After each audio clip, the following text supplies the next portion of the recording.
En Tanzanie vivent près de la moitié des lions qui subsistent sur la Terre. On vient du monde entier pour admirer dans les parcs nationaux ce roi de la faune africaine.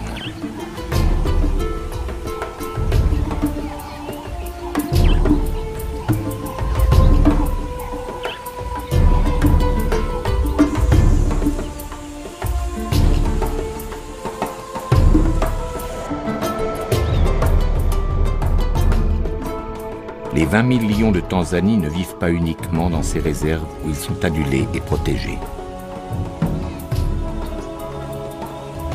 Dans le reste du pays, loin des safaris et des touristes, les lions sont détestés. Pour toute une population rurale qui défend son bétail ou sa vie, ils demeurent de dangereux prédateurs qu'il faut éliminer.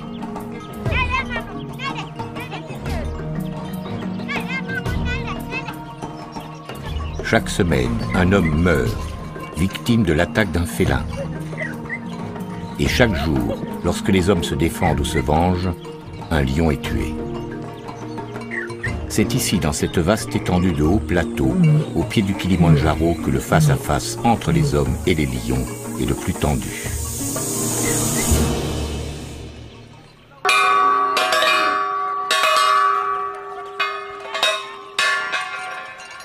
Nous sommes à Mboret, un village de la steppe Maasai, situé le long du parc national de Tarangire, une zone infestée de lions. Ce jour-là, la leçon est un peu particulière. L'école reçoit la visite de Rose Mocha du département de la faune sauvage. Rose Mocha parcourt la région à la rencontre de tous ceux qui sont confrontés aux lions.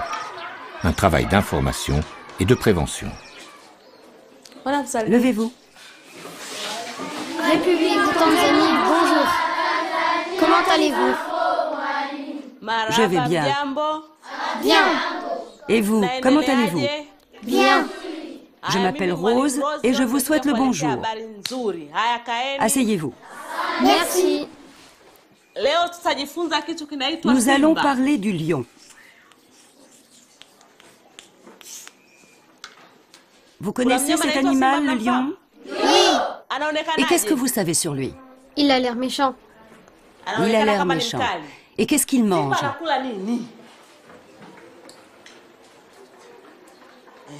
Toi, là derrière. De la viande. Il mange de la viande. De ce côté derrière? Des gazelles. Des gazelles. Là-bas? Des zèbres. Des zèbres, très bien. Vas-y, dessine-nous un lion.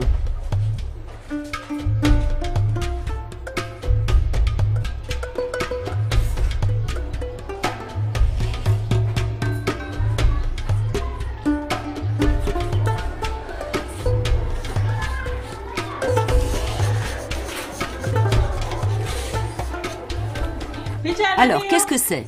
Un lion. Est-ce qu'il y a déjà eu des problèmes avec des lions par ici? Oui. Est-ce que vous avez déjà vu passer un lion? Oui. Vous l'avez vu, hein? Oui. Et est-ce qu'il a fait des dégâts, par exemple dévorer du bétail? Oui. Qu'est-ce qu'il a mangé, par exemple? Un par un, s'il vous plaît. Des vaches. Des vaches. Et quoi d'autre? Des chèvres. Concernant les lions, les petits écoliers d'Mboret en savent autant que les maîtres.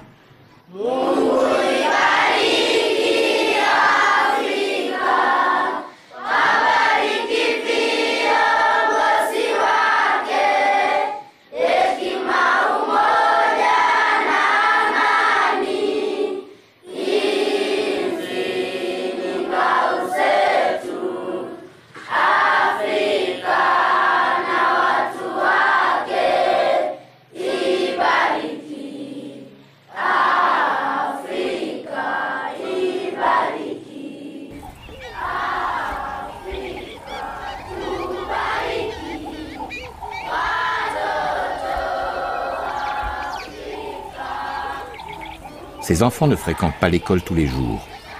Bien souvent, leurs parents préfèrent les envoyer garder les vaches dans la brousse, selon le mode de vie des éleveurs Maasai. Le lion fait partie de leur quotidien. Le pays est pauvre, il a besoin du tourisme pour vivre. Les lions représentent un attrait majeur et leur protection, un enjeu vital. Dans les réserves, la présence humaine est strictement limitée. Mais au-delà de leurs frontières, souvent un simple trait sur la carte, de vastes étendues de brousse abritent des populations traditionnelles hostiles à la présence des fauves. Assurer la protection de ces populations tout en préservant les lions, la tâche des autorités tanzaniennes n'est pas facile. Tant bien que mal, le pays tente d'organiser la cohabitation.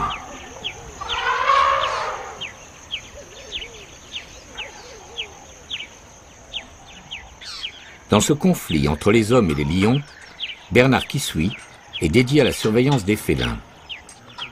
Son travail consiste à localiser les différents groupes de lions et à suivre leurs déplacements.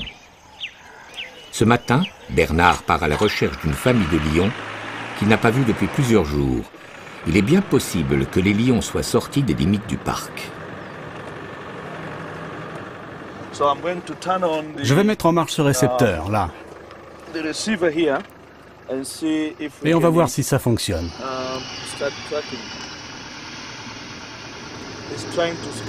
On essaie de capter un signal aux alentours. Même en utilisant les colliers émetteurs dont sont dotés certains lions du groupe, Bernard n'est jamais assuré de pouvoir les retrouver. Le comportement des félins est imprévisible. D'un jour à l'autre, les lions peuvent se déplacer sur de grandes distances.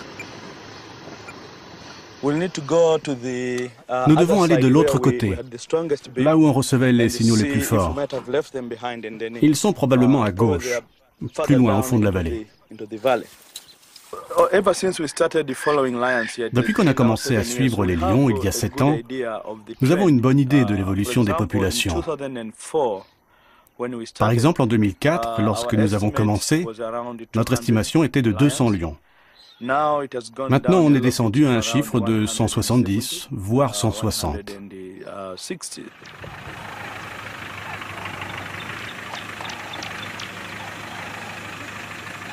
Bernard a fait ses études de biologiste aux États-Unis, mais il sait aussi décrypter les traces de la brousse, comme celle inscrite ici, dans le sable d'une rivière asséchée. Ces empreintes vont lui permettre de remonter la piste des félins. Attention, il y a des éléphants.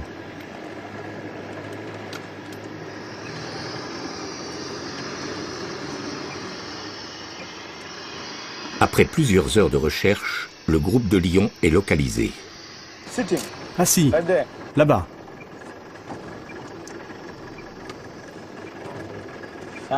Enfin. Ils sont 4. Laissez-moi vérifier.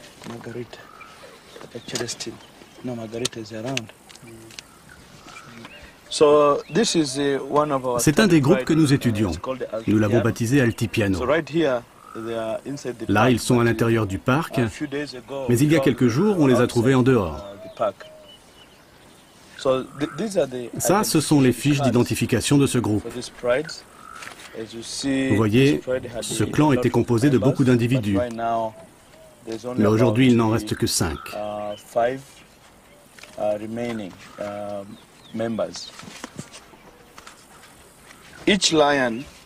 Chaque lion des groupes étudiés a sa carte d'identité. Il y a Célestine, la femelle qui porte un collier émetteur. Il y a Alan, Alvin et Sally aussi. Sur la fiche est indiqué le nom du groupe auquel il appartient, le nom que nous lui avons donné. Il y a également sa date de naissance et aussi le nom de sa mère. Ce sont des informations très importantes parce que ça nous permet de suivre chacun d'entre eux. Maintenant, pour les reconnaître, vous voyez ces marques? Elles sont uniques et propres à chaque individu. Et elles ne changent jamais tout au long de leur vie.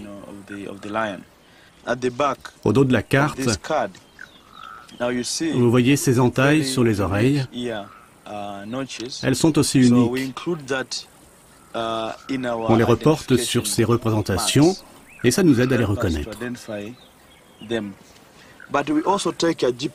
Mais nous avons aussi la localisation GPS. Alors je vais enregistrer les coordonnées du lieu.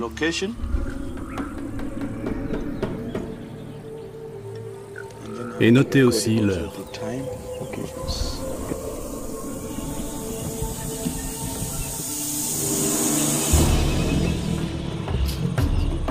Bernard est rassuré. Tant qu'il reste à l'intérieur des parcs, la surveillance des félins est relativement facile.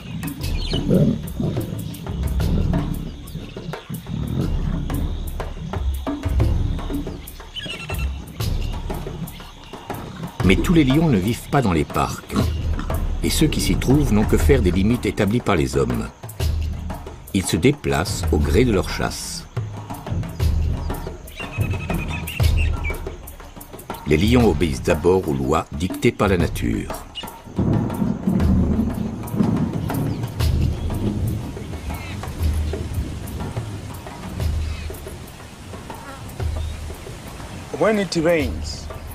Lors de la saison des pluies, c'est-à-dire autour de novembre, décembre et jusqu'en mai,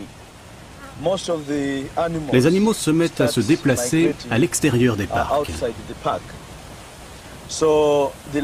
Les lions sont forcés de suivre cette migration parce qu'il ne reste plus rien à manger dans les parcs. Donc ils sortent et ils se retrouvent dans des régions habitées. Il y a des gens, il y a du bétail et toutes sortes d'activités humaines.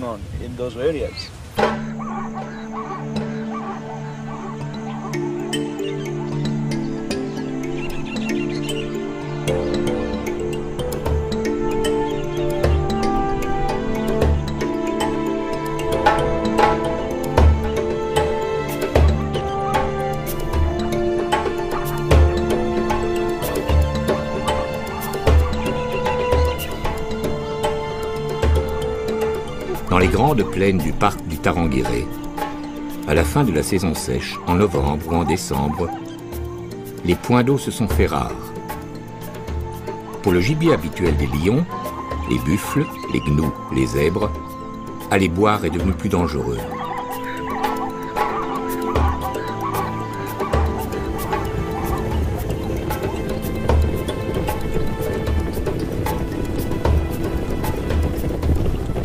Obéissant à leur instinct, les animaux se sont rassemblés en de grands troupeaux.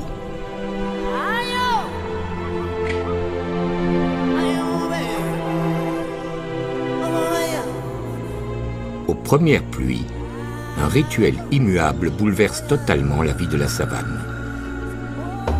Le début de la grande migration. Un spectacle unique au monde qui voit des centaines de milliers d'herbivores se mettre en marche à la recherche de nouvelles prairies. Bientôt, les troupeaux franchissent les limites du parc et quittent ces espaces protégés. Dans la steppe Maasai, le moment du face-à-face est arrivé.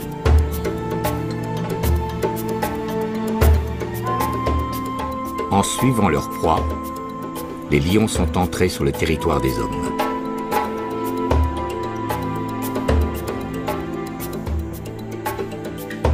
Ils vont y rencontrer des éleveurs, des enfants comme les écoliers d'Emboret, des paysans, tous ceux qui occupent la savane et qui, comme eux, jouent leur survie au quotidien.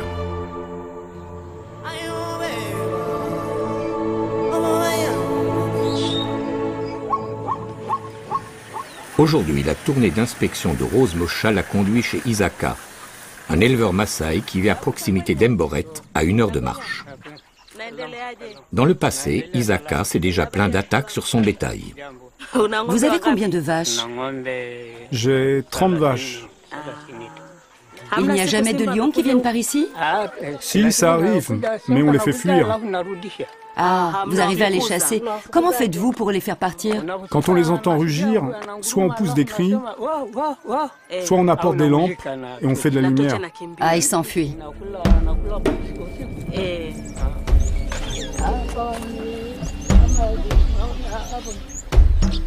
Mais crier ou allumer des feux n'est pas toujours suffisant contre les lions. Pour se protéger du fléau, Isaka a construit cette traditionnelle boma, un enclos en cercle fait de branches d'épineux empilées. Facile et rapide à construire, ces bomas jalonnent la savane. Elles correspondent au mode de vie semi-nomade d'Isaka. Il doit pouvoir se déplacer rapidement en fonction des pâturages et des ressources en eau.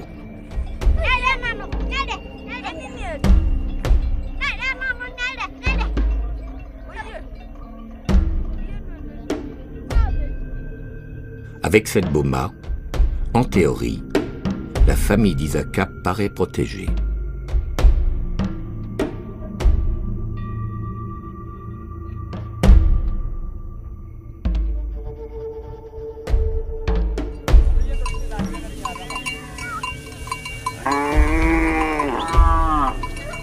Isaka possède 30 vaches. À l'échelle du pays, c'est un homme riche. Mais pour nourrir les siens, il ne peut compter que sur son troupeau. Comme ses voisins éleveurs, il ne cultive pas la terre. Perdre une seule de ses vaches constituerait une catastrophe.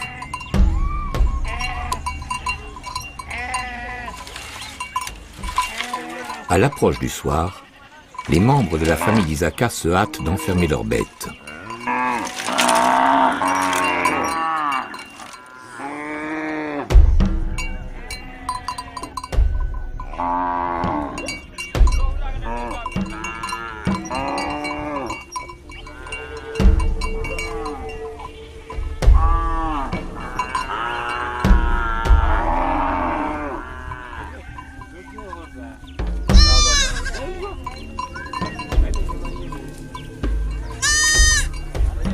Les redoutables épines de la boma semblent interdire toute intrusion. Un homme ne peut franchir l'obstacle sans se blesser cruellement. Mais une boma n'est jamais très haute. Pour un lion affamé, c'est un piètre obstacle. Isaka sait que d'un seul bond, un félin peut franchir plusieurs mètres et dans sa fuite emporter l'une de ses vaches. Tous savent qu'à la faveur de la nuit, les prédateurs, hyènes, panthères et lions peuvent s'approcher.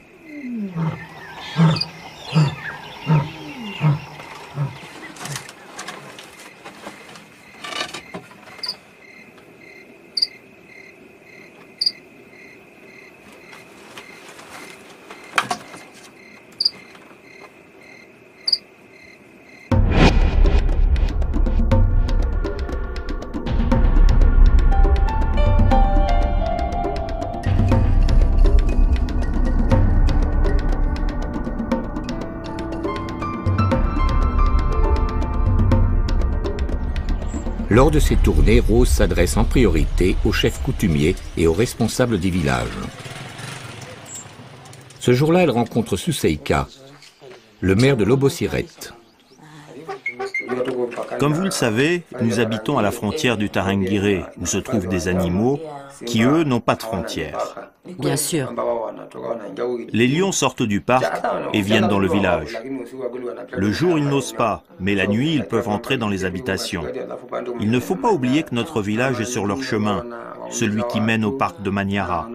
Parfois, ces lions attaquent les gens et tuent le bétail. Cela nous pose un énorme problème. Donc, ce que vous dites, c'est que votre village se situe dans une sorte de corridor, de couloir entre Tarangire et Manyara. Un chemin que les lions empruntent pour aller d'un parc à l'autre. En faisant remarquer à Suseika que son village se trouve placé sur le chemin des lions, Rose aborde un sujet délicat. Les autorités veulent instaurer des corridors de protection, interdits à toute présence humaine. Ainsi, les hommes et les lions ne se partageraient plus les mêmes territoires. Voir leur village déplacé et les éleveurs obligés d'abandonner leur boma, parmi les Maasai et malgré les promesses de dédommagement, l'idée passe mal. Le désir de ces populations est bien de conserver leurs terres et leur mode de vie traditionnel.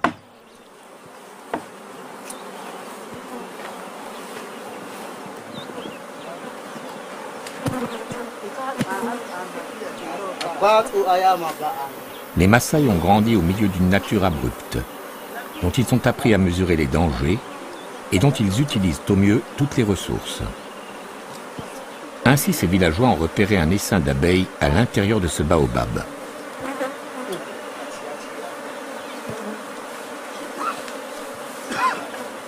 Qu'importe les piqûres d'insectes, le miel fournit un apport en calories bienvenu à ces habitants de la steppe, dont le souci quotidien reste de se nourrir.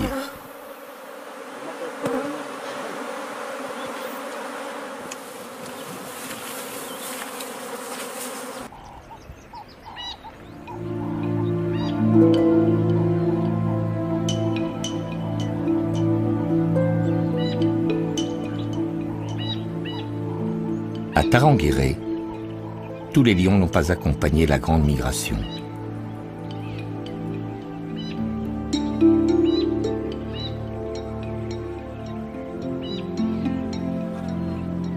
Dans le parc, en ce mois de février, une lionne est demeurée sur place, gênée par la naissance d'une portée de lionceaux.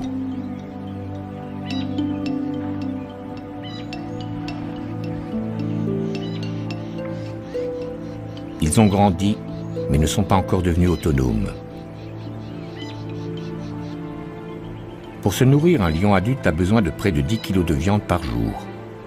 Un groupe de lions doit ainsi tuer un grand animal comme un zèbre ou un gnou tous les 3 ou 4 jours.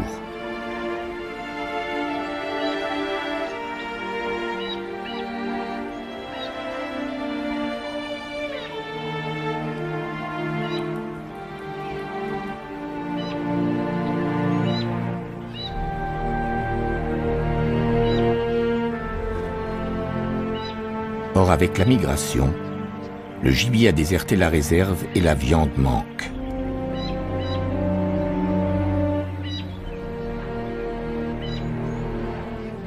Sous-alimentés, à l'aspect famélique, les petits lions sont maintenant en danger.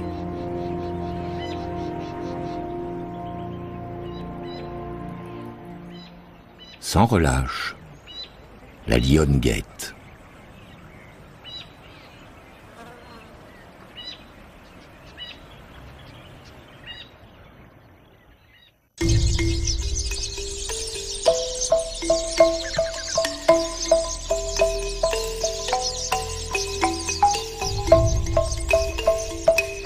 Dans sa boma non loin d'Ebboret, Isaka n'aura connu que quelques jours de répit.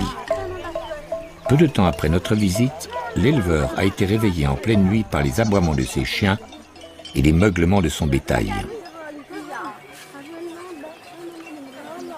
La boma de son voisin était attaquée. 2 lions ont pénétré dans l'enclos, y ont tué 2 vaches et ont commencé à les dévorer sur place. Dans la confusion, tout le bétail paniqué s'est enfui dans la brousse. Les hommes ont alors crié et apporté des lampes pour tenter de faire fuir les fauves, en vain.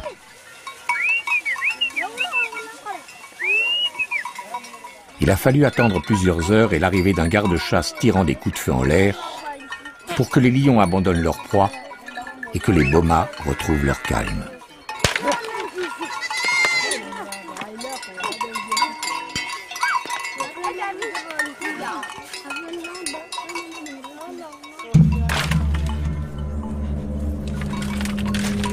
Pour le voisin d'Isaka, le bilan est lourd. 2 vaches tuées, c'est 800 000 shillings de pertes, près de 500 €. Plus d'1 an de travail au salaire moyen et aucune indemnité de prévue.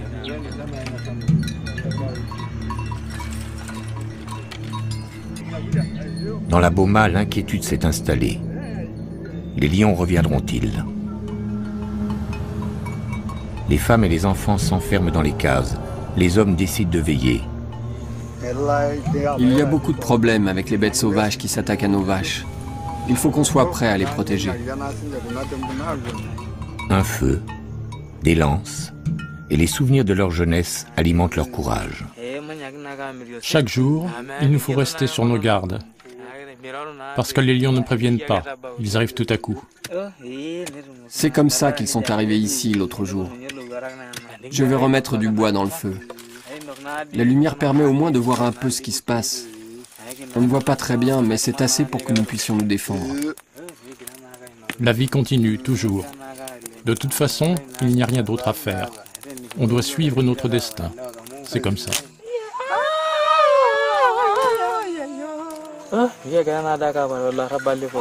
Quand on y pense, autrefois, on les tuait, les lions. Je me souviens d'un jour, on en a coincé un.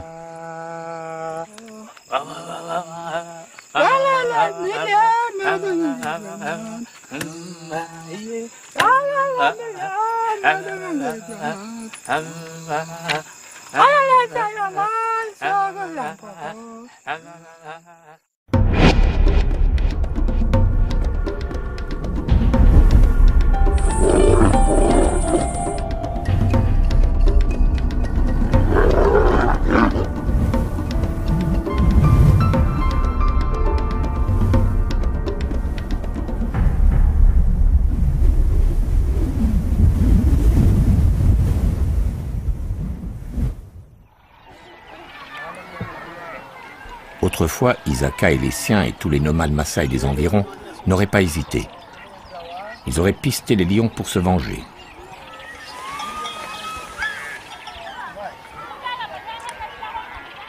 Ce matin, les hommes de la Boma se sont rassemblés. Ils savent qu'il leur est désormais interdit, sous peine de lourdes sanctions, de tuer les lions. À chaque attaque de lion sur le bétail, les Maasai organisaient une chasse et ils partaient dans la brousse jusqu'à ce qu'ils trouvent un lion, n'importe lequel, et ils le tuaient à coups de lance. Mais les éleveurs disposent aujourd'hui d'une arme bien plus efficace que les lances. Les gens se servent de poison. Je m'en souviens une fois, dans la partie sud du Tarangire, il y a eu cette histoire. Des lions qui se trouvaient en dehors du parc ont tué une girafe.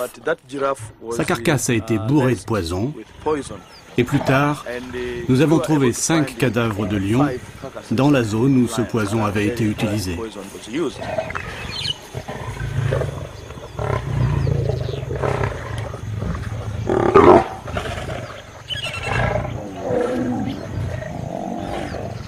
Lorsqu'ils tuent une proie, surtout si elle est importante, les lions ont pour habitude d'en dévorer une partie avant de revenir plus tard achever leur festin. Pour ceux qui veulent se débarrasser discrètement du prédateur, il suffit alors de répandre dans la carcasse de l'animal mort des pesticides utilisés dans l'agriculture et disponibles sous forme de poudre. Tous les animaux charognards qui consomment cette viande sont aussitôt condamnés.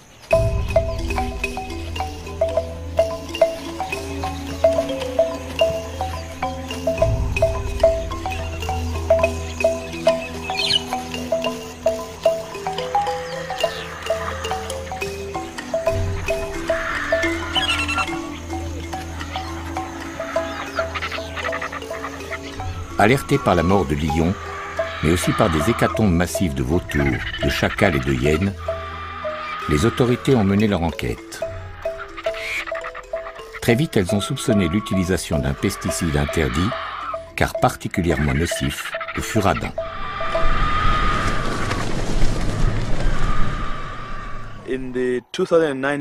Lors de cette affaire de girafes, nous avons pu faire des prélèvements. Nous les avons apportés à un laboratoire gouvernemental qui a pu vérifier. Et c'était du furadin qui avait été utilisé. Depuis, nous savons que dans cette région, le furadin est utilisé pour tuer des lions. Il y a environ 150 lions qui sont tués chaque année dans la steppe Maasai, ici, la région dont nous parlons. 150.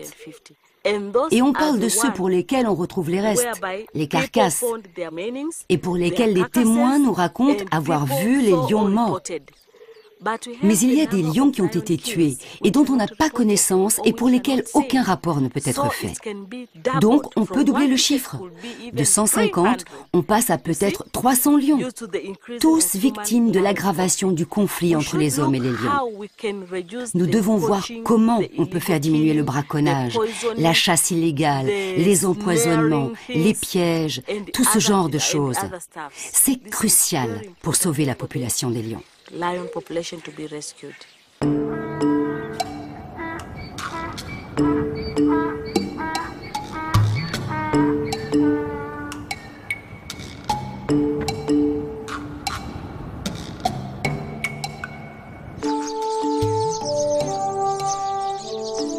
En une ou deux générations, le monde clos dans lequel vivaient ces nomades Maasai a profondément changé.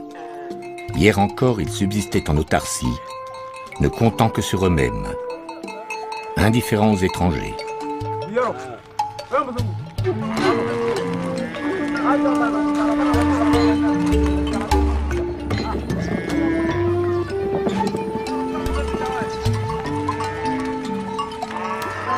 Mais la démographie a explosé. En 40 ans, la population de la Tanzanie a triplé. Il a fallu nourrir tout ce monde et alimenter des villes qui ne cessaient de s'étendre.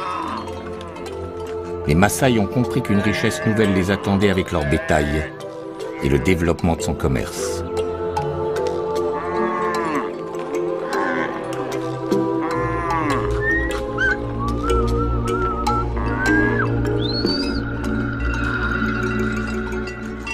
Isaka, comme tous les éleveurs de sa région, se rend maintenant régulièrement dans la grande cité du Nord, à Arusha.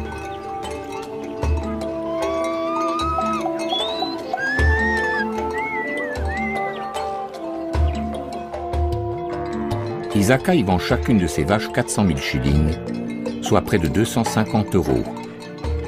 Il met 2 jours pour gagner à pied les abattoirs.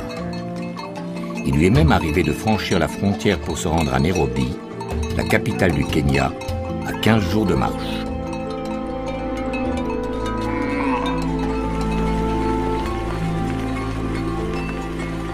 La steppe Maasai voit défiler sans cesse ses grands troupeaux de bovins. Petit à petit, le bétail domestique a envahi la savane à la recherche de nouveaux pâturages et de points d'eau.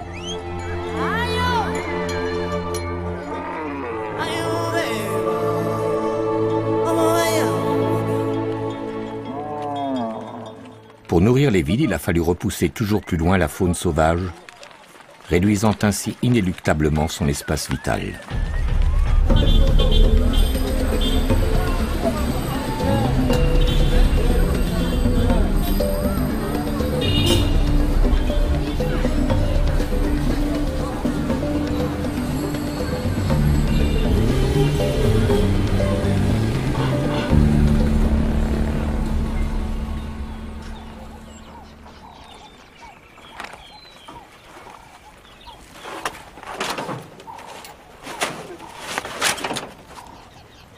Nous sommes près de Simanjaro, un village situé au nord du parc de Tarangire, le long de l'un de ces fameux corridors empruntés par les lions.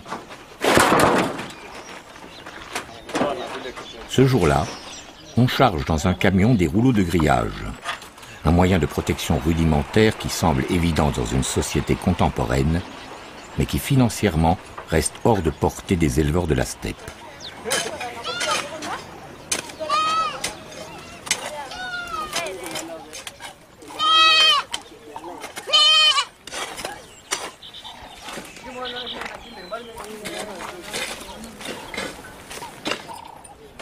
Dans cette boma, les travaux d'installation sont en bonne voie, malgré l'air dubitatif de certains des Maasai présents.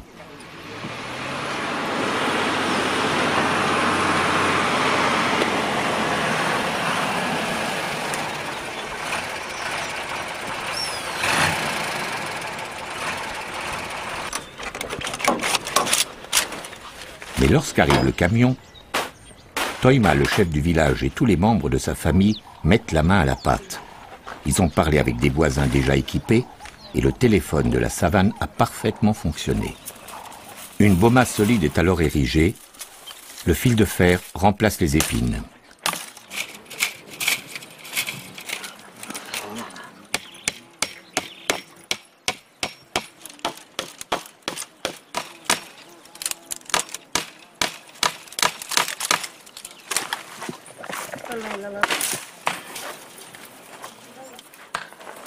Ces clôtures vont-elles s'avérer efficaces contre un prédateur aussi puissant que le lion? Pour répondre à cette question et à titre de test, une centaine d'enclos, financés par des associations occidentales, sont en cours d'installation autour de Simanjaro.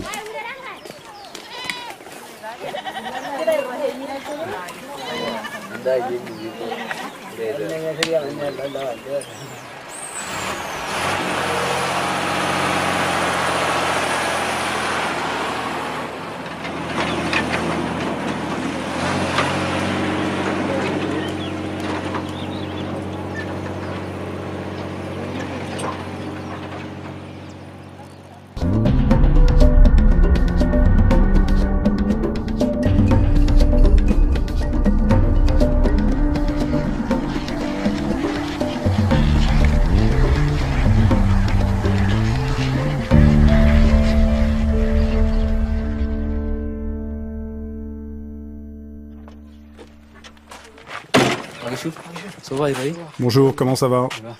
Ça va. Tout va bien. L'autre jour, les lions sont venus, mais ils n'ont pas pu entrer à l'intérieur des enclos.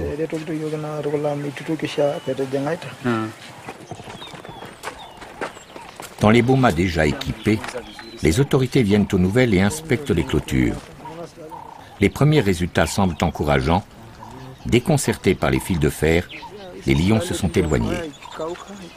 1 millier de bomas seront bientôt grillagés. Maintenant, grâce à cette clôture, ils sont tranquilles. Les animaux sauvages n'attaquent plus le bétail. Oui, depuis tout va bien. C'est beaucoup mieux parce que nous pouvons dormir tranquilles. Et les animaux aussi.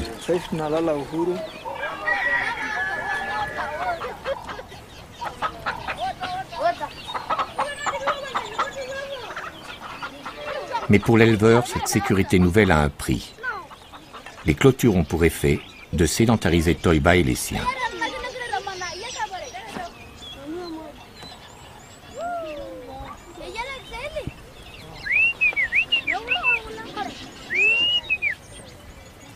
Le fil de fer va les éloigner encore un peu plus de leur passé de nomades.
Dans le parc de Tarangire, la lionne accompagnée de ses jeunes cherche toujours à se procurer de la nourriture.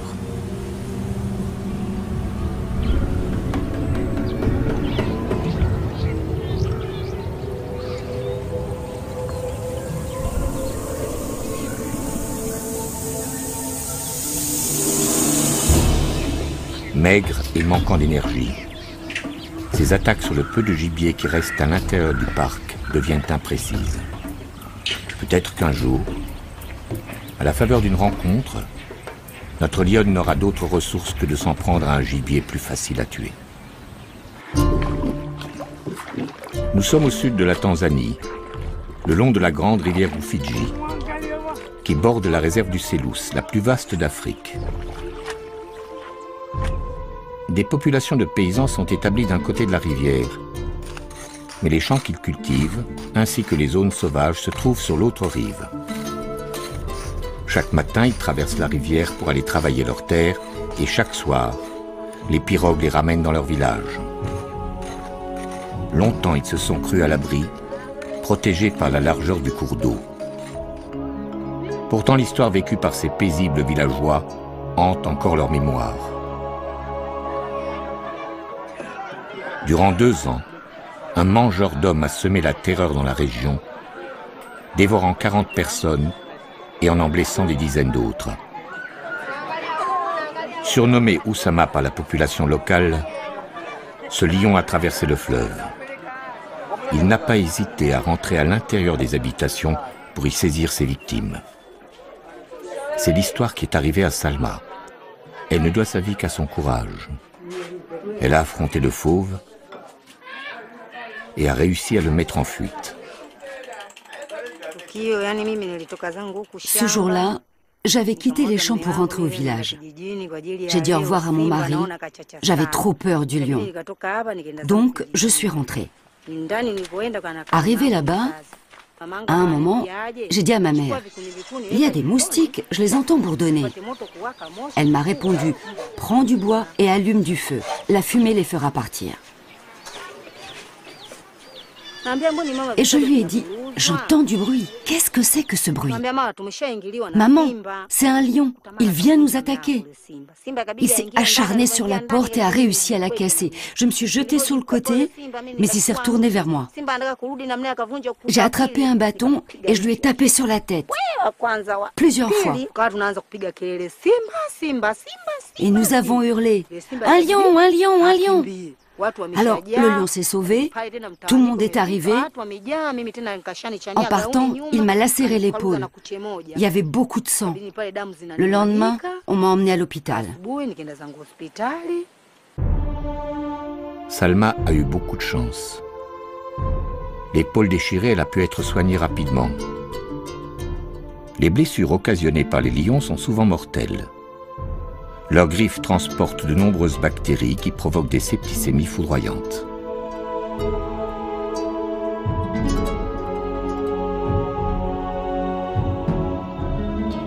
Le long de la Rufiji, à une certaine période de l'année, pour défendre leur récolte contre les cochons sauvages, les paysans passent la nuit dans ces cabanes.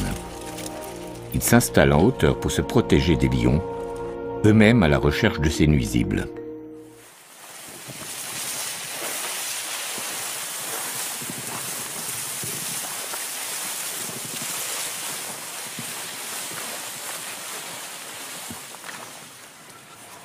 Oussama le lion ne s'intéressait pas aux sangliers. Il avait pris goût à la chair humaine.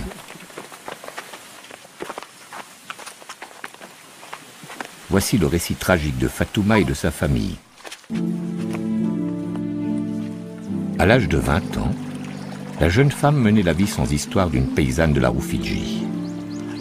Puis par 2 fois, son chemin a croisé celui du mangeur d'hommes. Si le destin a épargné la jeune femme, Fatouma reste marquée par les nuits d'horreur qu'elle a vécues.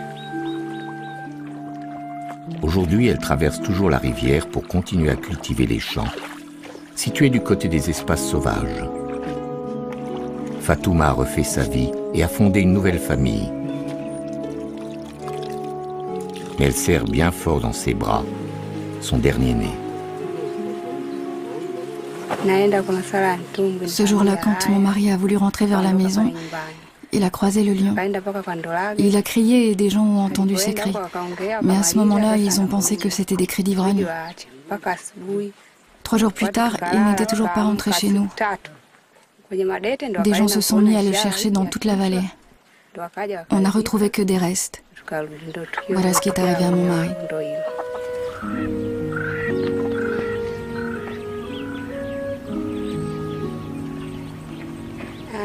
Après l'enterrement de mon mari, je suis restée là pendant les 40 jours du deuil. Et puis je suis partie chez mes parents. Le jour même de mon arrivée, vers 1h ou 2h du matin, ma mère a bougé et a fait du bruit. Et mon père s'est mis à crier. Après, je n'ai plus rien entendu. Je suis restée avec les enfants en silence jusqu'à la fin de la nuit. Le matin, mon beau-père, le père de mon mari, est arrivé. Il est monté au-dessus dans la case et il a trouvé mon père mort. Tout le haut de son corps avait été dévoré. On a cherché ma mère, on l'a trouvée. Le lion lui avait mangé le ventre, le reste était là. Nous avons pris leur corps pour les enterrer.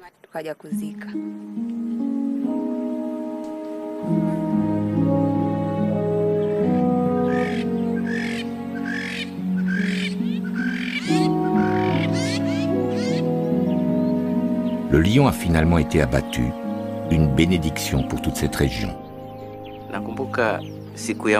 Je m'en souviens très bien. Quand le lion s'est jeté sur nous pour nous attaquer, nous avons pu lui tirer dessus, juste avant qu'il nous atteigne. Nous étions 6 ou 7.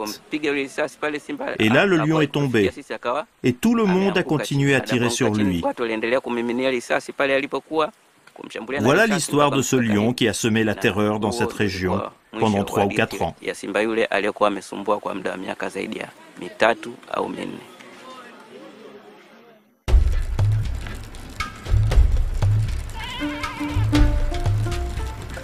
Les lions se nourrissant de chair humaine sont rares. Un tueur en série comme Oussama reste un cas extrême. Les écoliers d'Emboret n'y ont jamais été confrontés. Une mauvaise rencontre est toujours possible, mais ces enfants élevés à la rue d'école de la Brousse restent les héritiers des traditions Maasai.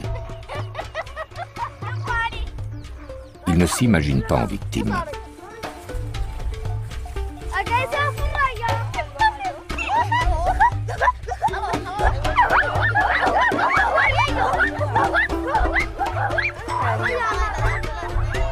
Dans la steppe Maasai, la confrontation entre les hommes et les lions semble à son paroxysme. Les autorités en ont conscience. Il faut agir.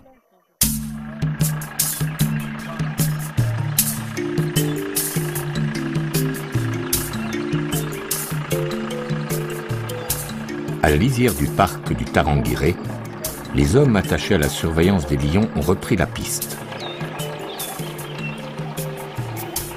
Relever leurs traces, suivre leurs déplacements, mieux comprendre leur comportement, permettra peut-être de se parer de futures attaques.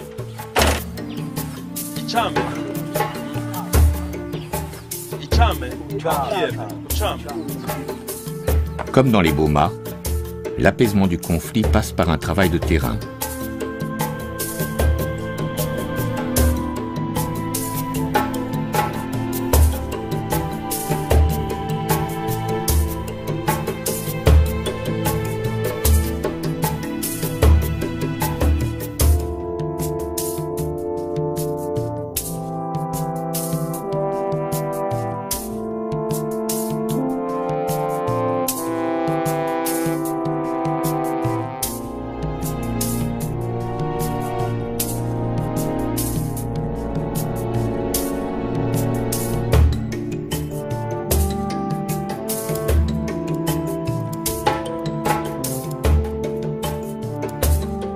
Rose, Isaka, Bernard, Fatouma. Les enfants d'Emboret, tous ont une histoire particulière avec les lions. Ils vivent dans un pays où la faune sauvage représente un capital inestimable, unique au monde. Les hommes et les lions pourront-ils continuer à se partager les mêmes territoires? Certains en doutent. Dans ce conflit, il s'agit avant tout de gagner du temps. Mais on sait à présent que pour protéger les lions, il faut aussi se soucier des hommes.